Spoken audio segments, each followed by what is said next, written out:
My girlfriend thinks I'm Korean, but I'm a K-pop fan who got plastic surgery. Back in college, I was obsessed with BTS. I had every album and knew all the choreography. I even started wearing the same style clothes as them and tried to dye my hair blonde like Jimin. The obsession got so bad, I flew out to Korea and got 3 procedures done.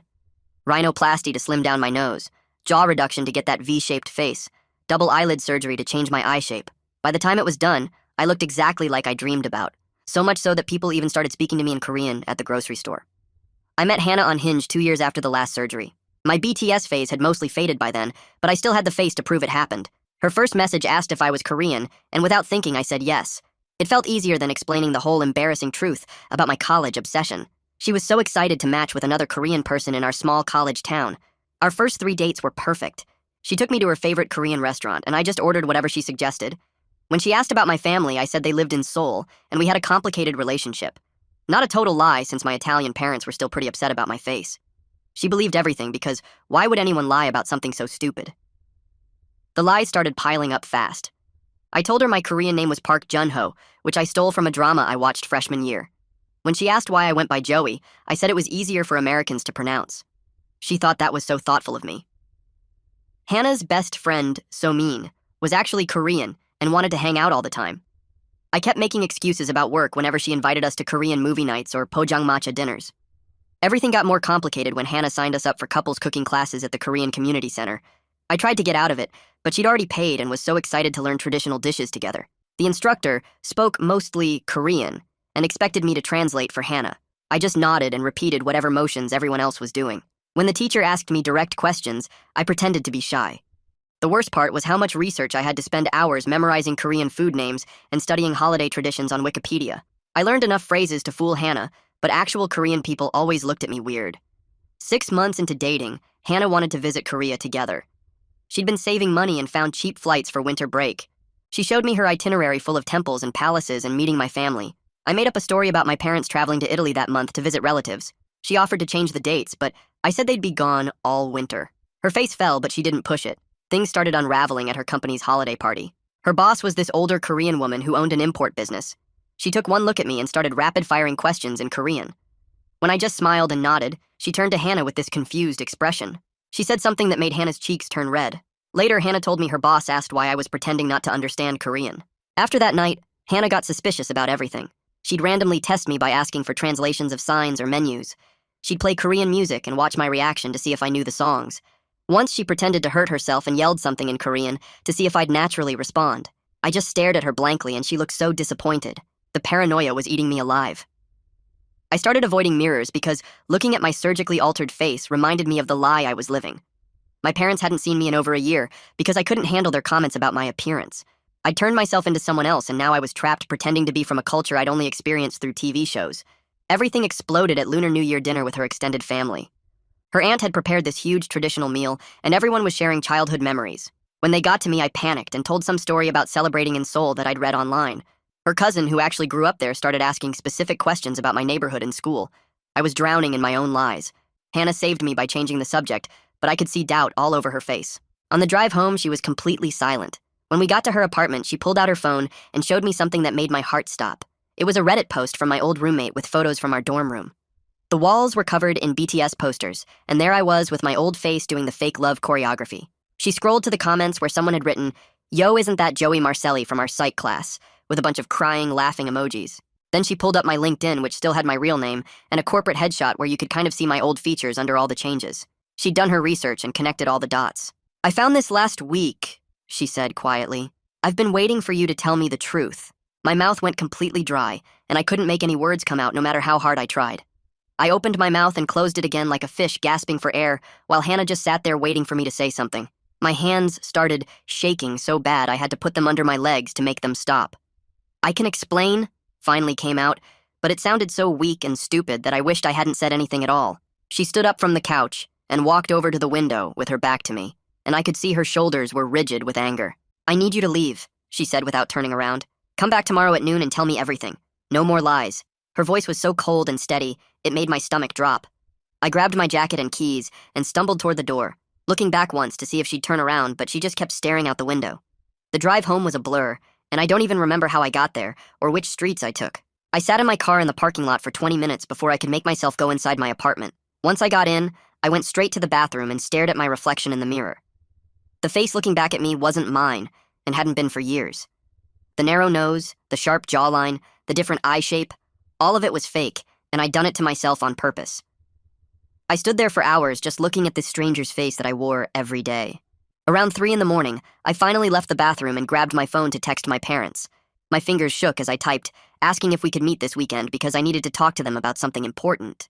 My mom replied right away, even though it was the middle of the night, saying they'd been waiting for my call for over a year, and would I please come home? Something about the way she wrote it made me start crying so hard, I couldn't see the screen anymore. When the sun came up, I went through my apartment and deleted every social media account I had. Facebook, Instagram, Twitter, TikTok, everything had to go. Then I grabbed all the Korean language books I'd been studying and threw them in a garbage bag along with the Korean movies and drama box sets I'd collected. None of it mattered anymore, now that Hannah knew the truth, and keeping it just felt like holding on to the lie. I pulled out my phone and messaged my old roommate begging him to take down the Reddit post about my BTS phase. He texted back with a bunch of laughing emojis saying it had been up for months and had thousands of upvotes on the cringe subreddit. He thought the whole thing was hilarious and couldn't understand why I was so upset about some old photos. I tried calling him, but he wouldn't pick up and just kept sending more laughing faces. At work, I sat at my desk staring at the computer screen, but couldn't focus on anything. My manager came over and asked if everything was okay, because I'd been sitting there for 2 hours without doing anything. I told her I was dealing with some family stuff, and she said I could leave early if I needed to. She didn't look like she believed me, but let me go anyway. I spent the rest of the morning writing pages and pages of notes trying to figure out how to explain everything to Hannah. I wrote down dates and timeline and tried to make it all make sense, but it just looked worse on paper. At exactly noon, I knocked on Hannah's door holding my stack of notes like they were some kind of shield. She opened the door, and I saw Soman sitting at the kitchen table, which caught me completely off guard because I thought it would just be the two of us. Soman looked at me with this mix of confusion and disgust on her face. Hannah told me everything, she said in English instead of the Korean greetings she'd always used before. I sat down across from them and started from the very beginning with my BTS obsession in college. I told them about watching every video and learning all the dances and how it turned into something bigger than just being a fan. Both women sat there listening without saying anything, while I explained how I'd saved up money for the surgeries and flew to Korea by myself to get them done. Soman kept shaking her head at certain parts like she couldn't believe what she was hearing. I reached into my backpack and pulled out my old student ID from freshman year, the one from before everything changed. My hands shook as I slid it across the table toward them. Soman picked it up first, and her eyes went wide, looking between the photo and my face now. She turned it toward Hannah, who covered her mouth with both hands. The person in that photo had a wider nose, stronger jawline, and completely different eyes. I looked like my dad in that picture, thick Italian features that I'd spent thousands of dollars erasing. Soman set the ID down carefully, like it might break. "You did this to yourself on purpose?" Her voice came out small and confused. I nodded and started explaining how after the surgeries, I'd gone to the Asian grocery store just to buy snacks and the cashier had started speaking Korean to me. That moment felt like validation for all the pain and money I'd spent changing my face. When I matched with Hannah and she asked if I was Korean, saying yes felt easier than explaining the whole truth about my obsession and surgeries. The lie grew from there, creating a fake Korean name, making up stories about my family in Seoul, pretending not to speak Korean well because I'd been in America so long. Each new lie made the next one necessary, until I'd built this whole fake identity that took constant work to maintain. Hannah's expression got harder with every detail I shared. Her jaw tightened when I explained memorizing Korean food names from Wikipedia, and her fists clenched when I described practicing with chopsticks to hold them the right way. "Do you understand how messed up this is?" Her voice shook with anger now. "You let me introduce you to my family as Korean. They welcomed you into their homes." She stood up and paced to the window, then back to the table. Soman pulled out her phone and started scrolling through something before turning the screen toward me. An article about white people getting surgery to look Asian filled the screen. She swiped to another one about cultural appropriation and fetishization. "This is what you did. You turned our culture into a costume you could wear." I opened my mouth to apologize, but Hannah cut me off immediately. "I don't want apologies right now. I want you to understand the damage you've done. Not just to me, but to every Korean person you've lied to." She told me how her boss had pulled her aside after that holiday party to warn her something was wrong with me. The woman had noticed I moved wrong, spoke wrong, even held my chopsticks wrong despite my practice. Hannah had defended me to her boss, insisting I was just shy or maybe disconnected from Korean culture after living in America. The boss had shaken her head but dropped it out of respect for Hannah. Soman jumped in to add that people at the Korean market had been talking about me for months. The cashiers and regular customers all knew something was off, but figured I was just some white guy with an Asian fetish that Hannah was unfortunately dating. They'd felt bad for her, wondering why such a nice Korean girl was with someone so obviously not Korean, but trying so hard to pretend. One elderly woman had even asked Soman directly if Hannah knew her boyfriend wasn't really Korean. Soman had been confused at the time, but now it all made sense. The weight of it all pressed down on me like a physical force. All those times I thought I was fooling everyone, they'd actually been seeing right through me. The cooking class instructor who kept giving me strange looks. The restaurant owners who'd switched to English when I walked in.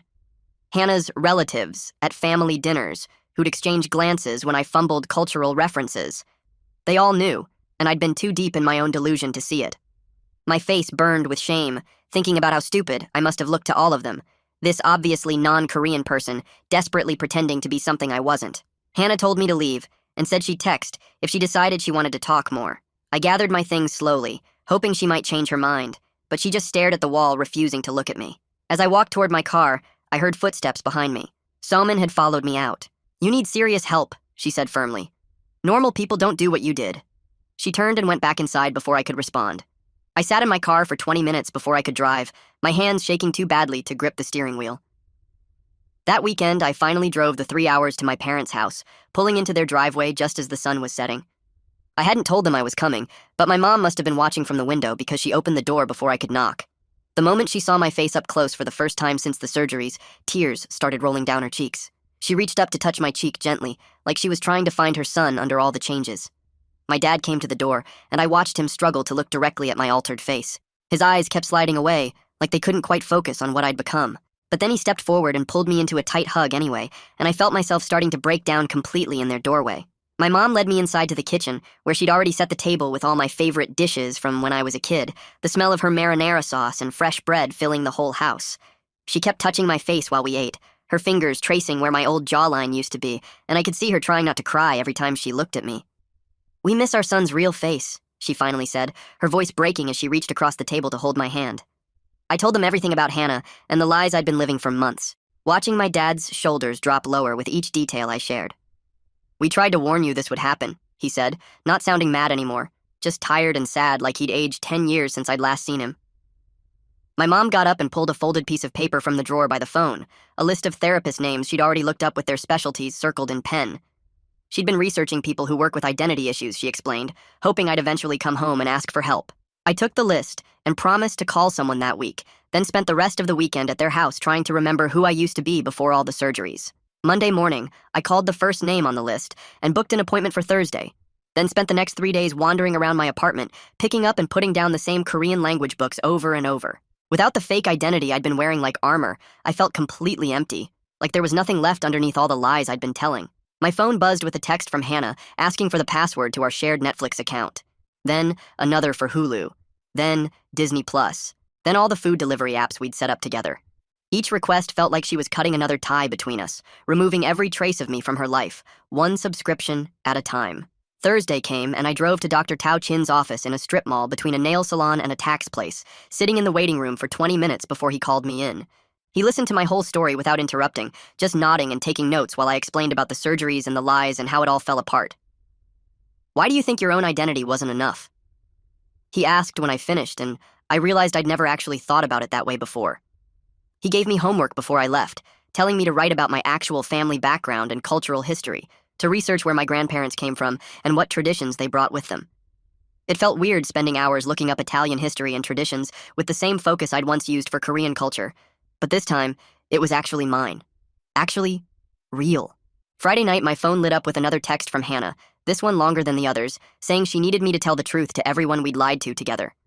She'd made a list of all the people who thought I was Korean because of me, including her family, the cooking class instructor, and various friends from her work. I started with the hardest one first, typing out an email to the Korean Community Center, explaining everything I'd done, and apologizing for taking up space meant for actual Korean Americans. Their response came back within hours, short and cold, saying I was no longer welcome at any of their events or classes going forward. Next, I wrote to Hannah's aunt, the one who'd cooked that huge Lunar New Year dinner, apologizing for lying at her table and disrespecting her home and hospitality. She never wrote back, but Hannah texted me later saying her whole family was hurt and angry, that her aunt felt personally betrayed by my deception. The cooking instructor from the community center actually did reply, writing in perfect English that she'd known something was wrong from the first class, but didn't want to embarrass Hannah. She hoped I would think about the harm cultural appropriation causes to immigrant communities trying to preserve their traditions in America. I wrote similar emails to a dozen other people over the next few days, each one making me feel smaller and more ashamed of what I'd done. Some people responded with anger, some with confusion, and many didn't respond at all, which somehow felt worse than the angry messages. Dr. Chin and I met again the next week and talked about my pattern of wanting to be someone else, going back to high school when I'd tried to dress like the popular kids. He helped me see that the surgeries were just the most extreme version of something I'd been doing my whole life, always running from myself. We talked about why being Italian American felt boring to me, why I thought I needed to be something exotic or different to be interesting or worth knowing. He asked me to bring in photos from before the surgeries for our next session, and looking through old pictures on my phone made me realize how much I'd changed. The person in those photos looked nothing like me now, but at least he looked like he belonged to my family, like he fit with my parents and cousins. Now when I stood next to them in pictures, I looked like some random Asian guy who'd wandered into the frame by accident. Sunday morning, my parents called to invite me to family dinner with all my aunts and uncles and cousins who I'd been avoiding for 3 years. My mom said everyone missed me and wanted to see me no matter what I looked like now. I knew word had spread about the surgeries through family gossip, but actually showing up would be different from them just hearing about it. The cooking instructor's email came that same afternoon while I was sitting in my car outside the grocery store. She wrote in perfect English that she'd suspected something was wrong from day one, but hadn't wanted to embarrass Hannah in front of the other students. She explained how spaces like the community center were created to help Korean immigrants preserve their culture and pass it on to their children. She said what I did was take up a spot that could have gone to someone actually trying to connect with their heritage. She hoped I would think about the real harm cultural appropriation causes to communities already struggling to maintain their traditions in America. Reading her words made me feel sick to my stomach because she was right about everything.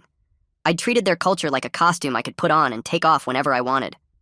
Tuesday, I had another appointment with Dr. Chin, and we spent the whole hour talking about my pattern of always wanting to be someone else. He pulled out notes from our previous sessions and showed me how even in high school I'd tried to copy the popular kids' style and mannerisms. He helped me see that the surgeries were just the most extreme version of something I'd been doing my whole life. We talked about why being myself never felt like enough, and why I thought I needed to be exotic or different, to be worth knowing. He asked me to think about what I was really running from when I decided to change my face. That Sunday, I drove to my parents' house for the family dinner, feeling like I was going to throw up the whole way there. My aunts and uncles tried not to stare when I walked in, but I could see the shock on their faces. My Uncle Tony actually gasped before catching himself, and my Aunt Maria kept touching her own face like she was trying to understand what I'd done to mine. Everyone was trying to be supportive, but the awkwardness was suffocating. My cousin Jeremy pulled me aside after dinner while everyone else was having coffee and dessert in the living room. He told me about his own struggles growing up mixed race and never feeling like he fit in anywhere. But then he looked at me with this sad expression and said, "The difference was that I had a choice about my identity. You chose to run from yourself," he said quietly, not mean but honest in a way that hurt worse than anger would have. He said I threw away something he would have given anything to have, which was knowing exactly where I came from and who my people were. Monday afternoon, my phone buzzed with a text from Hannah asking me to come get my things from her apartment while she was at work. The key would be under the mat, and she wanted everything gone by 5 when she got home. I drove over Tuesday morning and let myself into the empty apartment that still smelled like her vanilla candles. My stuff was already sorted into boxes by the door, but I had to walk through the whole place to make sure I got everything. The Korean language books she'd bought me for my birthday were stacked on the coffee table with sticky notes marking the pages we'd studied together. The couple's cooking class certificate was still on the fridge next to a photo from our 6-month anniversary dinner. Every single item felt like evidence of my deception piling up around me. I found one of my hoodies in her bedroom closet and a phone charger behind her nightstand. Packing everything into my car took 3 trips, and each time I passed her neighbor who knew me as Joey the Korean guy, who helped carry her groceries once. I left her key on the kitchen counter with a letter I'd written the night before, taking full responsibility for everything. I didn't ask for forgiveness or try to explain myself anymore, because I knew I didn't deserve understanding yet. I just wrote that I was sorry for lying and for hurting her, and for making her question her own judgment about people. I told her she deserved someone who would be honest with her from the start. Wednesday evening, Soman texted me a photo of airplane tickets to Seoul, with a message saying she was taking Hannah on the Korea trip we'd planned together. She wanted me to know that Hannah would be experiencing the real culture I'd tried to steal, and meeting actual Korean people who could share their real stories. She said Hannah was excited about the trip, and starting to heal from what I'd done to her. The photo showed their seats next to each other, and the dates were exactly when Hannah and I were supposed to go. I started seeing Dr. Chin twice a week after that, because the identity crisis was getting worse, not better. He helped me understand that I'd been trying to escape feeling ordinary and invisible my whole life. We talked about how being Italian-American from a normal family felt boring to me compared to the international students I'd met in college. He made me realize I'd confused being different with being interesting and thought I needed an exotic identity to be worth knowing. During one session, he asked me to describe myself without mentioning my appearance or ethnicity, and I couldn't do it. I had no idea who Joey Marcelli actually was underneath all the lies and surgeries. Saturday afternoon, my mom brought out old photo albums from when I was a kid, and we sat on the couch going through them page by page. She showed me pictures from my first communion and Little League games and family vacations to the Jersey Shore. She told stories about each photo, trying to help me remember who I was before I got lost and wanting to be someone else. There was one picture of me at maybe 10 years old making pizza with my grandma in her kitchen. My mom started crying looking at it because she said my grandma would be heartbroken if she could see what I'd done to the face that looked just like my grandpa's when he was young. Monday morning at work, everyone already knew about the breakup because someone found my old roommate's Reddit post and shared it in the company's Slack. I walked into the break room and conversation stopped while people stared at my surgically altered face with new understanding. My manager pulled me into her office and asked if I needed time off to deal with personal issues, but I could tell she was more curious than concerned. The IT guy who sat next to me started calling me K-pop under his breath whenever I passed his desk.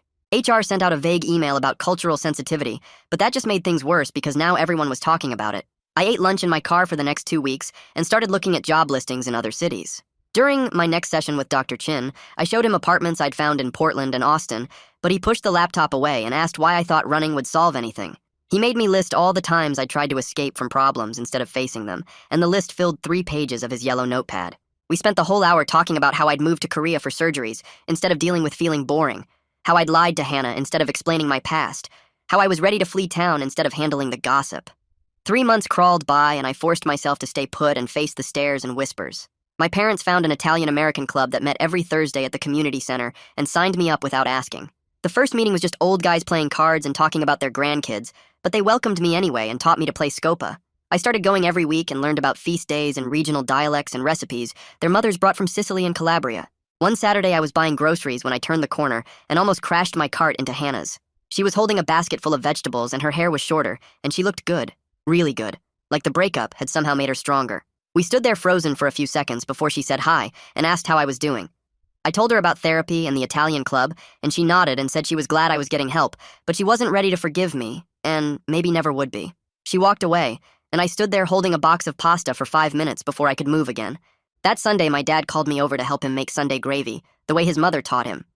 He showed me how to brown the meat first and layer the flavors and let it simmer for hours while we played cards at the kitchen table. We made braciole and meatballs and sausages, and he told me stories about growing up in an Italian neighborhood in Newark where everyone's grandmother cooked the same dishes, but swore theirs were the best. He taught me words in the Neapolitan dialect his parents spoke and showed me how to roll cavatelli with a butter knife. We cooked together every Sunday after that, and it became the thing I looked forward to most each week. 6 weeks later, I was working on my laptop at a coffee shop when Soman walked in and saw me. I expected her to leave, but she actually came over and sat down across from me. She told me Hannah was dating someone new, a Korean-American teacher who coached soccer and was honest about everything from day one. She said Hannah was happier now, and going to therapy too, and learning to trust people again. I felt this weird mix of jealousy and relief, and told Samin I was happy Hannah found someone better. She laughed and said that wasn't hard to do considering how low I'd set the bar. That night I finally opened Reddit, and found my old roommate's post, which now had over 50,000 upvotes and hundreds of comments calling me every name imaginable. I typed out a long comment admitting everything and apologizing to Hannah and the Korean community and anyone else I'd hurt with my lies. The responses were brutal, and I read every single one because I deserved to hear how messed up my actions were. People called me a fetishizer and culture vulture and said I had serious mental problems, which wasn't wrong. Dr. Chin and I spent our sessions building my identity from scratch like I was a blank slate.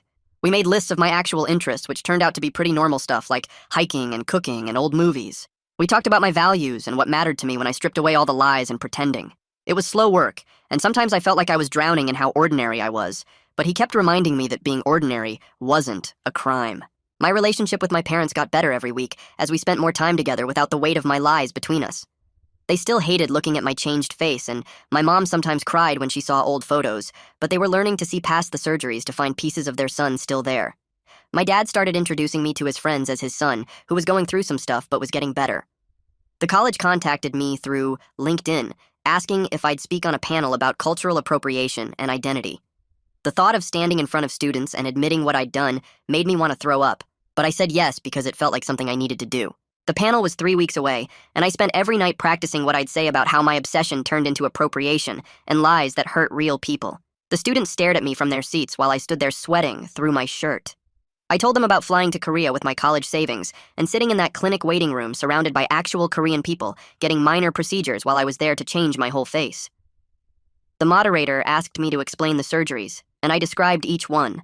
The nose job that took away the bump I got from my dad's side of the family, the jaw shaving that hurt for weeks after, the eyelid surgery that made my mom cry when she saw the results. A student raised her hand and asked if I understood how racist it was, and I said yes, that I'd spent months in therapy learning exactly how messed up my actions were. After the panel, I drove straight to my parents' house where they were making Sunday dinner like always. My mom hugged me longer than usual, and my dad squeezed my shoulder while I helped set the table. We ate pasta and talked about normal stuff like my cousin's new baby and the neighbor's loud dog. 6 months had passed since Hannah left me standing in her apartment, and I was finally starting to feel like myself again. Or at least like Joey Marcelli from an Italian family in Jersey. I'd been saving money from my job to maybe reverse some of the surgeries, and had already met with 2 doctors who both said the same thing. They could do some work, but my face would never look exactly like before because bone doesn't grow back and scar tissue changes everything. My parents offered to help pay, and my mom kept saying she just wanted her son's real face back, even if it wasn't perfect. That same week, my phone buzzed with a text from Hannah saying she was moving to Seattle for a new teaching job. She thanked me for finally being honest and wished me luck finding myself, then blocked my number before I could respond. I stared at that message for an hour before deleting it and going to my weekly therapy appointment where we talked about letting go of things I couldn't fix. I'd started going to the Italian-American club my parents belonged to and was taking cooking classes from this old guy who'd owned a restaurant in Newark for 30 years. He taught me how to make gravy the right way and told stories about his grandparents coming over from Sicily. My family started inviting me to everything again, birthdays and baptisms and random Tuesday dinners. My aunts would still stare at my face sometimes, but they'd gotten better at looking past it to see their nephew underneath. The surgeries were always there when I looked in the mirror, this permanent reminder of my mistakes that I was learning to live with. Some mornings I'd trace the scars and think about all the people I'd hurt pretending to be someone else. At the Italian club's monthly dinner, I was helping serve food when this woman named Kana walked up and asked if I was new. She had dark hair and a nice smile and worked as a nurse at the hospital downtown. We talked while cleaning up, and she asked if I wanted to get coffee sometime. On our first date at this little place near the park, I told her everything right away. About the surgeries and lying to Hannah and pretending to be Korean and the whole embarrassing mess. She listened without interrupting, then said she appreciated me being upfront about it. We took things really slow, just coffee dates and walks for the first month, while she processed what I'd told her. She had questions about why I did it, and I tried to answer as honestly as I could, even when it made me look terrible. Her parents were Filipino and Italian, so she understood complicated identity stuff, but said mine was definitely the wildest story she'd heard. We kept seeing each other, and she introduced me to her friends as Joey, who was working through some stuff. A whole year had passed since Hannah found out the truth, and I was still in therapy, but doing way better. I'd made actual friends at the Italian club and at work who knew my real story and still wanted to hang out. My therapist said I'd made more progress than most of his patients, and we'd moved to monthly sessions instead of weekly. I helped my dad fix up his garage and learned about cars, which was something we'd never done together before. My mom taught me to make her grandmother's wedding cookies, and we spent Saturday afternoons baking while she told me family stories I'd never paid attention to before. I ran into Soman at the grocery store, and she actually smiled and said hi, then told me Hannah was doing great in Seattle with her new boyfriend. My life was definitely smaller now without all the lies and pretending, but it was real, and that was enough. I was just Joey from an Italian family in Jersey who made terrible choices and was working every day to be better than the person who thought he needed surgery to be interesting. Thanks for hanging out with me on this one. It's been a ride, and I'm glad we got to share these moments together. I'll catch you in the next one. If you made it to the end, drop a comment. I love reading all your comments.